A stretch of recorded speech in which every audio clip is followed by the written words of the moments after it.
part of her visiting was like me trying to see, ooh, could we get a house here in Texas and have her move? I could keep my life. My mom got so agitated and anxious, even just being in my apartment. I just saw so much change so quickly. And I was like, it's the environment change. Welcome to Desperately Seeking Senior Living, a podcast for sons, daughters, grandkids, spouses, and all caregivers who suddenly find themselves tangled in the search for senior living and care. If you like today's episode, don't forget to subscribe and check out our doable download in today's show notes for a printable summary of the show and a bonus tip. Welcome back to the Desperately Seeking Senior Living podcast. I'm your host, Valerie Lynn, founder of ClearPath Senior Living Solutions, where my mission is to help families go from desperate to doable. And I am so excited to welcome Jessica Guthrie to the show. You may know her from her social media presence, where she shares intimate details about her journey caring for her mother with Alzheimer's disease. She's also a caregiving strategist, Alzheimer's advocate, and founder of the Jessica C. Guthrie Caregiving Consultancy.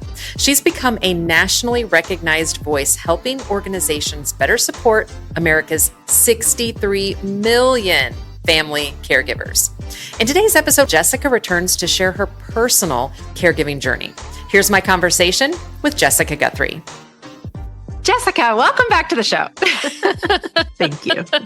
I'm so happy to have you back. The last time you were on the show, we were talking about the business side, which is so incredibly important because we do have so many young caregivers out there that are still working and also caregiving, and you're one of those. And so I'm so happy to have you back on the show to share your personal journey, more about your mom and your caregiving journey. And this is your space, so you can start your story wherever you want to start.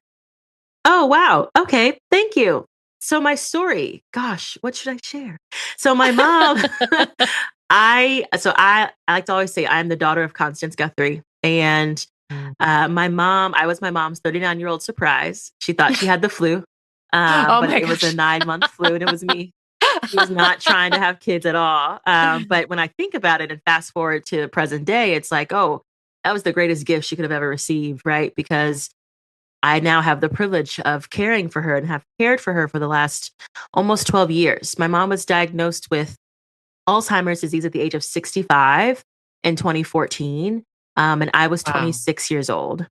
My mom is someone who has always been like this bold, unapologetic, joyful person. She was a business owner. She owned Hair by Connie, so she was traveling around the world to hair shows and conferences and fashion shows. Like my mom is truly someone who was in the community, but also left things better than she found them. My mom, when we moved, when she had me, because surprise, when she had me, it was time for school. She actually sold her business because she wanted to build a home in suburban Virginia to make sure I had the best schools, the best resources, and access to things. And I start there because I watched my mom sacrifice so much for me. And so when it came time for me to care for her, when we got that diagnosis, it was really easy for me to say yes to care for her and to figure it out. And to, even though I was living in Texas and she was in Virginia, even though I knew that it was going to cost a lot of money and I'd be traveling back and forth, I watched her my entire life do the very same thing for me. And so when I say I'm a caregiver, it's like this, I consider it a great privilege to be able to pour back into her the ways that she poured into me and the love that she gave me. Like, I just feel like I am truly just giving it back to her. Wow. Oh my gosh. I absolutely love that. And that's such an amazing story. And your mom is so lucky. Like, what did that moment look like when you moved from Texas to Virginia? And, oh my gosh. And in that moment, was there ever a conversation about her moving versus you moving? Yes, there was. So for the first 5 years, so from 2014 to 2019, my mom was in Virginia and then I was in Texas. And so I would just fly back and forth like every few weeks. And when I would come home, I'd be home for like 3 to 4 days. I would prep about 35 to 40 meals to put in the freezer. I would reset all her systems. I would look around the house for all the things she had hidden in the closet, underneath the bed, in the shoes, like you look for stuff because that's just Alzheimer's disease. I would make sure things were safe. And that worked until it didn't work. And so in 2019, my mom started to wander, and it got to the point where I could no longer just rely on doorbell cameras and basic 4-hour companion care. And so in 2019 is when I decided to pack everything up in Texas, put it all in storage. I was like, we're coming back. Like, I'll be back. Put it all in storage. I left my car at the office where I work, and I went back home to my childhood bedroom to, change my home base to Virginia versus Texas. And I did that because I learned that taking my mom out of her environment was way more difficult than I thought it would be. And so earlier, like in about 2015, I had my mom come visit me in Dallas. That was her last flight she ever took. And it was summer 2015. And this part of her visiting was like me trying to see like, ooh, could we get a house here in Texas and have her move? I could keep my life, keep my job. Like it was very me centered, right? And when I observed her, my mom got so agitated and anxious, even just being in my apartment, right? Like I would go take out the trash and she would call the neighbors saying like I left her alone. Like it was just like I saw so much change so quickly. And I was like, it's the environment change. Versus when I was home visiting her, it was like she knew where everything was. She had her routines, her gardening, her church, her mail. Like and I was like, okay, yep, I can't move her out of this. So that's why we never even considered a move to Texas with me. And that's fine because I was like, that'd be too hard. And, I didn't actually have a network in Texas that would help care for my mom the way that, the church ladies and the neighbor looked out for my mom here. So all that is to say, go back to 2019, I packed everything up. And I remember telling an executive coach, I remember saying like, I am giving everything up. I can't see beyond right now, but like it feels like my life is over. Like I was just so consumed in what I was leaving and what I was like walking away from. And I was just so sad. And I was like, I'm 30 years old. You're not supposed to be moving back home, right? Like be in your childhood bedroom. You're supposed to be like living your life and growing your, like all these things. So I had a huge personal crisis moment, but I can tell you the moment that I moved back home, and by the moment, give me a few weeks, right? But like once we got settled in and I was able to see my mom in her space and see how grateful she was for me to be home, to see how much calmer she was and the things that we could do together. This is before the pandemic. Like I realized that it was the best decision I could have ever made for her and for me, especially because fast forward 2 years later, my mom stopped walking. You know what I mean? So it's like I was able to take in and create so many new memories in a time that I thought so much was happening to me and was over. But I was actually like getting to start over in a way that just I can never replicate. Which, by the way, is so normal. Right. You were young, you were you were having a career, you're building a life, which is what you're supposed to do. Yeah. And that's one of the things about being a young caregiver are these sacrifices. But yeah, that's what you're supposed to be thinking of yourself. Right. at Absolutely. that time. Yeah. So that was amazing. You mentioned something you said you learned. Where did you learn about her routines like that? Did you connect those dots together on your own, or was that something you did research on? When you get a dementia diagnosis, no one tells you anything. Gosh, I wish that. Are we changing that anytime soon? Is it getting better out there? I don't know. It's like see you in 6 months. Good luck. Yep. And I'm really fortunate because I was an educator. I was a high school teacher. And one thing that I know when it comes to supporting people, regardless of age, is that systems and routines help build independence. Systems and routines help build predictability. And it's the same for someone living with dementia, right? Is that like clarity and systems and routines allowed her to feel as independent as possible for as long as possible. The predictability helped her know like where were we in the day? It helped her not get so anxious during like sundowning period. And so those things, like the things that I did with her and like whether I was here or not, were all rooted in just like my background in education. But I think it had a direct connection to dementia support. I also learned very quickly that just because X, Y, and Z expert says this thing is going to work for your person with dementia does not mean it's going to work for your person with dementia. And so you learn very quickly that like everything is truly just information. You have a responsibility to like try it out, adjust it, evolve from it to make it work for your person. But then you can't get mad at your person or the person who shared the information if it doesn't work. You're like, it just doesn't work for your person. You got to move on. Yeah. Yeah, absolutely. I kind of call that, I don't know if this is like I don't know if it's a bad way of saying, I kind of call that like the CSI of dementia, right? You have to figure out the steps because our brains are different. Yes. We are all individuals, which Yes. makes this an individual disease. So Absolutely. I absolutely love that point. Mhm. You really have to, and some of the, in our last interview, we talked about senior living and care. Some of the best professional caregivers, the best providers are the ones who recognize that. Yes. They understand the individuality. And I think that can also give other caregivers, I think you're also giving other caregivers a little break there by saying, hey, just try this. If it doesn't work, it's okay. Try that. It's okay. You didn't fail. You didn't fail. It's, your loved one is different. So I really love that part. That's really, really important. So was there ever a time, speaking of senior living and care, was there ever a time that you thought about a memory care community? Yeah, absolutely. So I think when my mom was initially diagnosed, I did all the things that someone who is overwhelmed and has a lot of questions, what you typically do is like you just start Googling, right? Number one, but then you start asking a lot of questions and you start seeking out like, what are my options?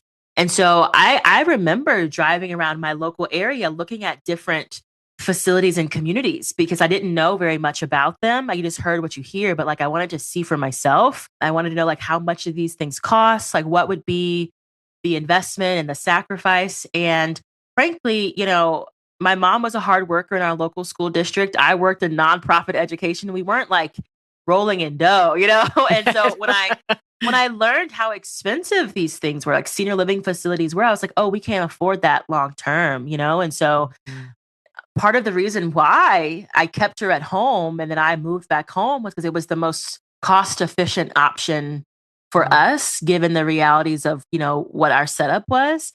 But then I also looked at like, do we have adult day programs or like, what are the other local resources? And, this is where I often say if you live in a place with access to high quality things, which is often in an urban environment or like a urbanized suburban environment, you are set. But if you're like stuck in between two major cities in rural areas, like it's not as good. And so we just didn't have any great options. And so it really left us with home as our option. But that doesn't mean that I didn't search. I looked and I compared and we made T-charts. Which are so hard to do. It's so hard to compare because they are all over the place. So, wow. Yeah. Wow. So you did, and you made the right decision for you. Correct. And I love that. Now, you also talk about in-home care. Yes. What was talk a little bit about that. I think that there's a lot of, so much comes with that, right? Because oftentimes when a family starts to say we're looking for extra support, they're often at their like wit's end, right? And now that I know what I know, like hindsight's always 2020. I would tell families, even tell my like younger self, Jessica, look for companion care when you don't need it. Because when you are desperate, you say yes to any and everything. You kind of let things fly when you just need someone in the house. I start there because my first push for in-home care was because I was living in Texas. My mom was walking across the street to the neighbor's house. My neighbor was calling me every 5 minutes being like, get your mom out of my garage, right? Like I was like, I need someone at the house. And so I called the first agency that had the most stars on Google. And I was like, I need a companion care for my mom, yada, yada, yada. And like I signed on immediately, basically. And that was initially at $24 an hour is where it started. And I learned very quickly that even though you're partnering with a home care agency, you're not always guaranteed the same person every time, which when you're navigating forms of dementia, consistency matters. That person can call out and they're not going to always have a replacement for that person.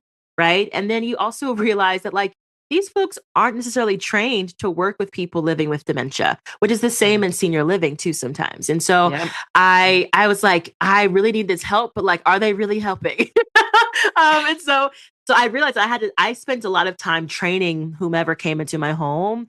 And I learned that I needed to say, this person's not a good fit. We need someone else. Or like, this is not going to work for us. We need someone else. We've also navigated people who did not follow rules and expectations and all that comes with that. And so let me not be so negative for anyone who's listening. Gosh, maybe you have. But I think this is so important. What you just did is you tied right back to, if this doesn't work, try something else. And if this doesn't work, try something else. And so I think that's still so important. I know that sounds, but here's the other thing that you said that I think is also so important. You have to train them. Yeah. And I think that's just honestly true of anyone, no matter, even if they're trained. And again, and because it goes back to how individual, really everything we're talking about, whether it's dementia or other, ailments or diseases, we're all individual people. And so do you use in-home care now? I do. I have private pay caregivers. Mainly because I've used 3 different agencies in my local area. So I've done big, middle, and small. Okay. So I've gotten all that experience. And number one is my last agency that I was with ending in like 2022, they had gotten up to $33 an hour. And I couldn't keep that up. Especially knowing that my caregiver was only getting paid $14 of that. Right. Oh my gosh. And so I was like, wow, you mean I can pay someone directly $25 an hour, right? And have just better quality care. They're like, I train them. I like oversee all the things. And so that's pretty much kind of how we got to private pay, just a better setup for the people who were saying yes to help me and my mom. And then also just the better setup for us. And so because I work from home, I typically only have people come in my home when I'm traveling for work and or, a vacation, because my mom now requires 24-hour care. I can't leave her by herself for longer than an hour. And so I now have 3 people that rotate through when I'm gone for multiple days to make sure that she is fed, cleaned, all the things. Even though she's now fully bedbound, no longer ambulatory, she still requires someone to feed her, give her water, rotate her, which actually I believe takes way more energy than my mom could sit up at the table with you and like talk and color and do all the things. So that's where we are. Does your mom know that those are different caregivers coming in? Oh, yeah. I think that's the thing. People sometimes think that when you're living with advanced Alzheimer's disease, people don't know. Like, no. Constance Guthrie is very attuned to people. And while she probably can't say your name, she can feel an energy shift. Yeah. She can feel people's, just their vibe, their energy, all that changes. And my mom has, and she's been like this from the beginning, but especially since she's been bedbound, it's like when she does not like your energy or want to engage, she will close her eyes and play possum like she is taking a nap. But I'm like, go ahead, girl, protect yourself. It's fine. It's like the human instinct of survival is fascinating. Wow. Oh my gosh. That kind of brings up something, really, for me, that brings up something interesting about the energy we bring to the room as caregivers, because whether you're a professional caregiver or that family caregiver, I have worked with that family caregiver who was just at the end of her rope. And I tried so hard to guide her toward services to help her. She was helping her mom, but she needed help. Sure. She needed that oxygen mask, right? Yeah. And then on the professional side, one of the misnomers about dementia is that they are not there. False. when they are. Yeah. They so are. And so for you and your mom, I loved that she just closed her eyes and said, not today. But for some folks with dementia, it actually, it could be violent things, acting out. And really it's because they don't feel safe. Yeah. Potentially. Not always, but that could be it. Yeah. Or they're reacting to something, right? Like I often say, people are like, does your person have bad behaviors? I'm like, first of all, no behavior is bad, right? Like behaviors I don't like that word. No, but your person's behaviors are a direct reflection to their environment and how they're being treated often, and or discomfort that they have. And that discomfort could come from not feeling comfortable with you. It could come from an attitude or like an energy that you're bringing in. It could come from them being constipated. Like, who knows, right? Like, there's a spectrum, right? But I do think that we cannot, too often, what we often see is blaming the person who's living with dementia when we have to turn the mirror on ourselves first. Yeah. What? It's like almost being a teacher. It's like, okay, cool. All my kids failed this exit ticket. These dang kids, right? Like, it's actually, no, like I didn't teach this well, right? Like they failed because of me. And so it's like, how can I improve the way that I taught this topic? And the same for the caregiver. It's like, what do I need to do differently so that my person can feel comfortable, valued, seen, supported? That's why I often say, whether you're a professional caregiver or a family caregiver, it's like you are the thermostat, and how you enter sets the temperature for that room. And you have to be really mindful you set that temperature at, because they will respond.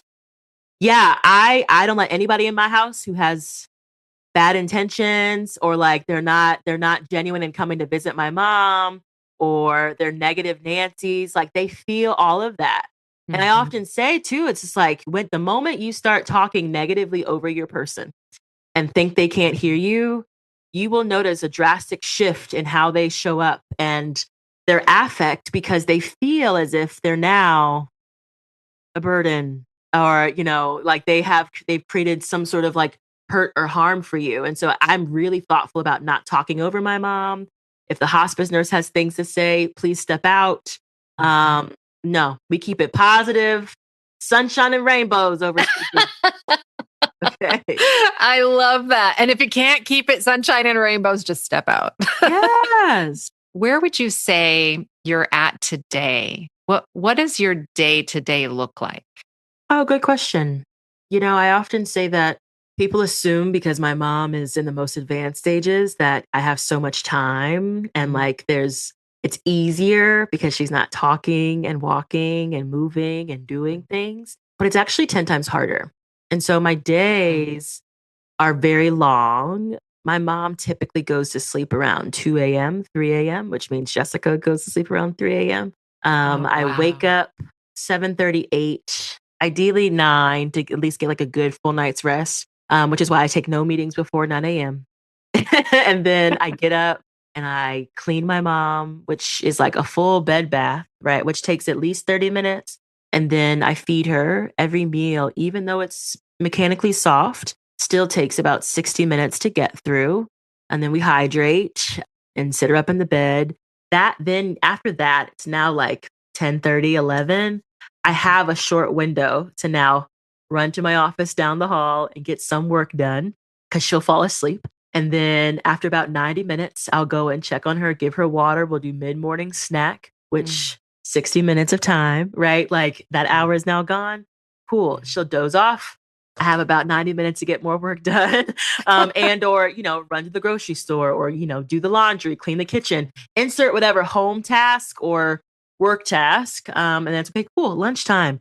Great. That's now 75 minutes. You know what I mean? Like, and so my days are essentially planned around 60 to 75-minute feeding windows. And in between those time is when I can get things done for me or the home. And then the evening times, I do teach a fitness class at our local gym. And so I get out the house and, teach a dance fitness class for folks, which is so much fun. But that's awesome. Yeah. That's like my hour for me. Then I come back home and it's dinner time. And then before you know it, it's like, okay, evening time. I then do like PT in the bed, or like I'll paint her like mani pedis, or we'll put like the circulation boots on her, just like to really just wash her hair, like true like active engagement, right? Because she still feels everything, and when you look good, you feel good. So like let's do things each day to pour into her, and before you know it, oh my gosh, it's midnight. I gotta feed her again, and so like that's my. It's so monotonous, but also every day is so different because you just never know. Because you're also now watching for chewing, swallowing, choking, aspirating. You're rotating every 90 minutes to ensure she doesn't get bed sores. You're making sure that she's changed so there's no like, dampness. Like, and so like you're I would say like hyper vigilant in a different way because you're literally watching the body to make sure you're doing everything possible to keep it as like clean and smooth as possible. So it's a lot. So that's a typical day. That is a lot. Okay. Yeah. How are you? First of all, I love that you're doing the dance class because we all know that that is something that feeds you.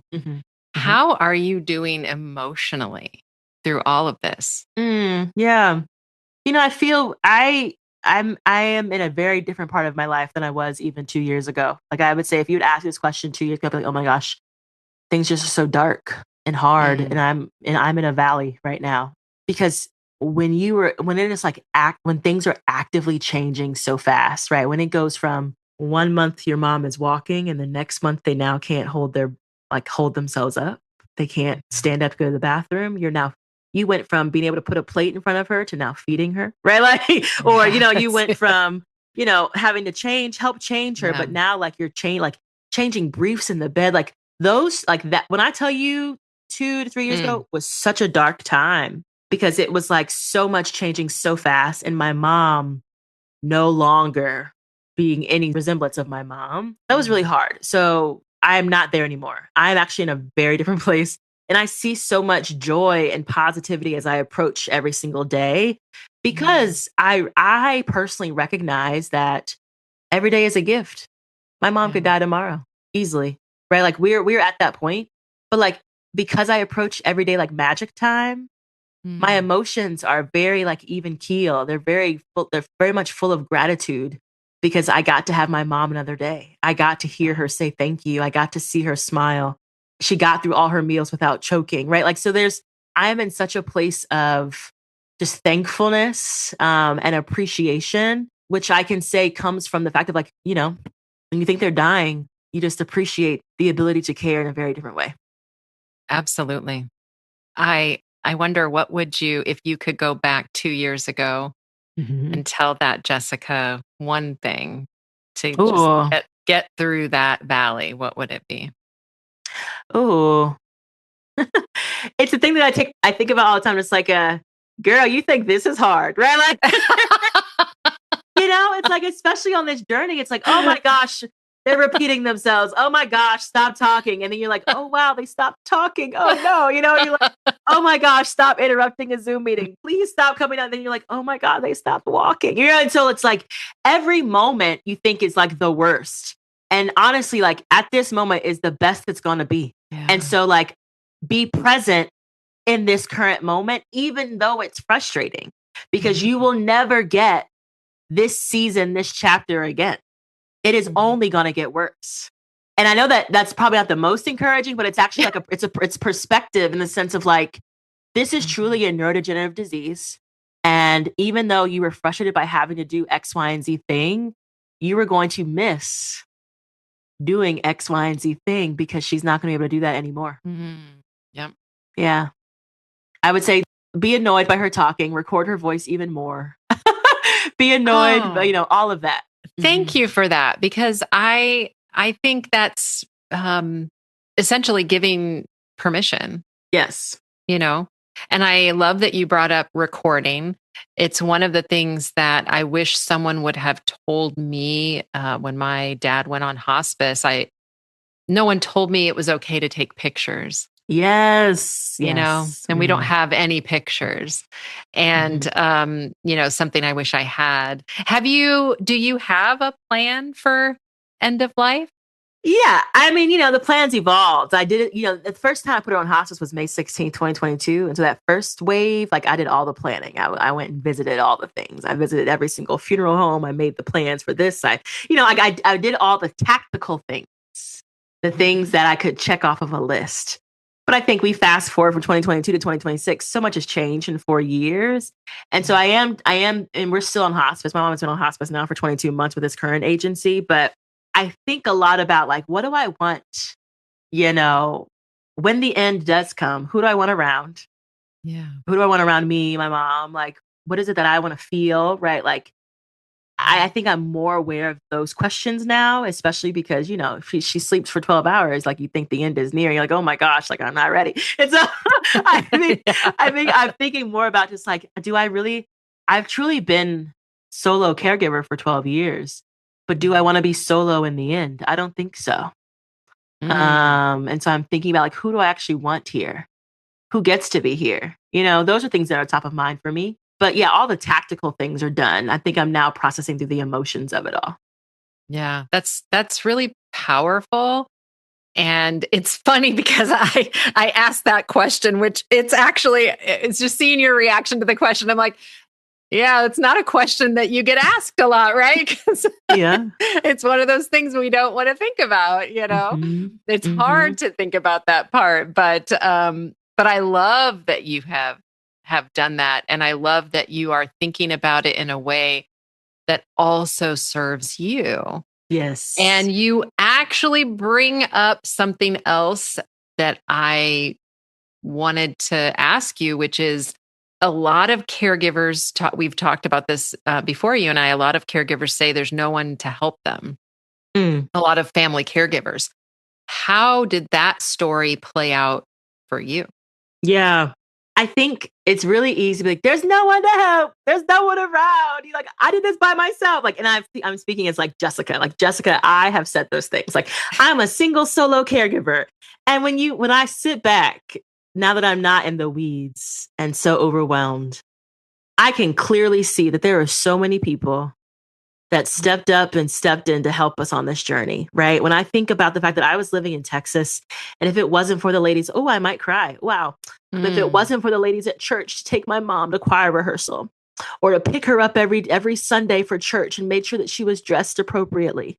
Or, our family friend who's also a church lady who would take my mom to get her prescriptions at CVS, like that's help. That's people showing up for you. That's people saying yes without asking for anything in return, right? It's the lady who called and was like, Jessica, we're concerned about your mom. She like, and now this is like the straw that broke the camel's back. She was like, your mom came to church smelling like she hadn't taken a shower. And I was Mm. like, oh my, like, which is like a true symptom of someone navigating Alzheimer's disease. Like my mom was showering, but she was putting dirty clothes back on, but I wasn't Mm. there. But it's still the kindness of people to let me know versus like talk about her behind her back and to let her continue to embarrass herself. I think about my colleagues who, gosh, and this is also the power of sharing on social media because when people know what you're going through, they can show up for you. When people know how hard things are, they can actually say, here's how I can help you. And I'll never forget, former colleagues slash friends made a whole like campaign for people to clean out my entire Amazon wish list. And I woke up one morning being like, everything's been purchased and stuff just kept showing up. Um, Oh, like that's wow. the power of just community, right? Like I think about my friend Blair who just went to the grocery store and brought just bags of groceries. So I say all this to say that it wasn't my family that showed up. It was friends, it was church members, it was work colleagues who literally wrapped their arms around me and helped us in some of the hardest moments of this journey. And so, absolutely not. This has not been a single solo mission. I have not done this alone. And actually, some of the hardest moments were done in partnership with people. And if I could go back and just say, of course I say thank you in the moment, but like these folks saved my life in so many ways. And I know that sounds so dramatic, but they definitely did. No, I love that. I love that. And I think what you're really describing too is that help can mean different things. Sure. Yeah. And I really love that you brought that up and that that's part of your story because and I think that's a good lesson for those of us that sometimes, don't know what to do. Do what you do best. Right.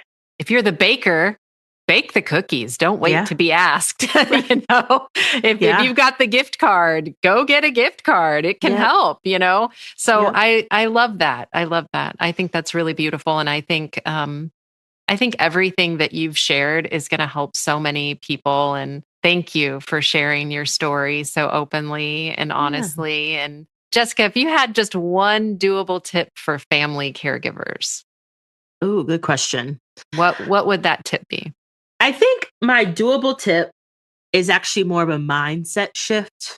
And, it could be for anything, but a diagnosis of any form, but especially of a dementia diagnosis. But a diagnosis does not mean your person is dying tomorrow. And it's actually an invitation to get really close, present and proximate with your person, to continue to make memories, to continue to live for yourself, but also create moments for them to keep living, because it's those moments that you will cherish forever. You were not going to remember any of the systems, any of the routines, any of the stuff you bought, but you will remember, right? Like how your person felt when you did such and such activity, or went and did X, Y, and Z vacation or exploration or whatever it might be. And so don't let a diagnosis be the end to having joy and fun and connection in your relationship with your person. Let it be an invitation to actually lean all the way into it. Today's episode is brought to you by ClearPath Senior Living Solutions. ClearPath helps families find assisted living, memory care, and other resources. Find our contact information in today's show notes. Check out this episode's doable download in show notes for details, including industry terms and definitions we discussed, as well as a bonus tip from our guest. Have questions or your own tips to share? Leave us a message. We'd love to hear from you. And until next time, make it doable.